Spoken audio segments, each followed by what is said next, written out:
Why did Abraham Lincoln hide the letter that could have ended the Civil War?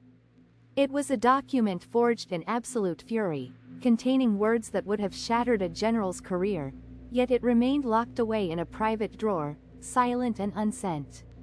In the sweltering summer of 1863, the American Civil War hangs in a delicate, bloody balance as the divided nation bleeds.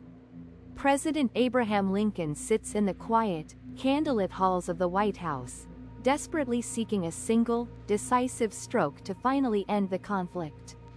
The perfect opportunity presents itself at the flooded banks of the Potomac River, where Confederate General Robert E. Lee's retreating army is trapped, vulnerable, and facing certain destruction.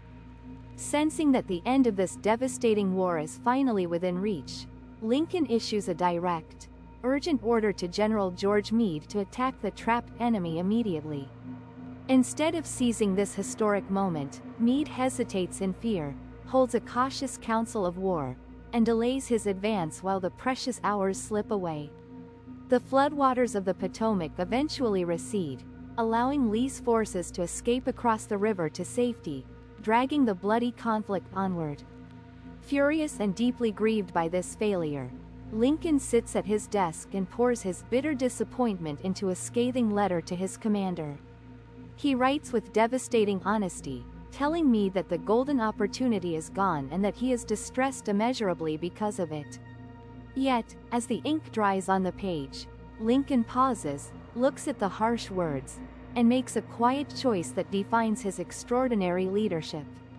He folds the letter and places it among his private papers, where it will remain hidden and unread until long after his death. He realizes that venting his rage will not turn back the clock. It will only make Meade defensive, break his spirit, and ruin his future usefulness as a commander.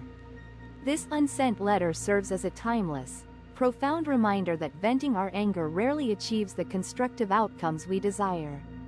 Criticism is a dangerous spark that wounds a person's pride and ruins their future usefulness, yielding no positive results.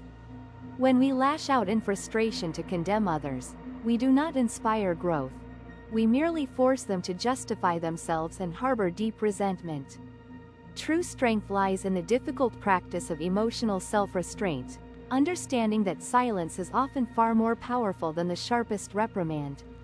Subscribe for one story, one lesson, every week.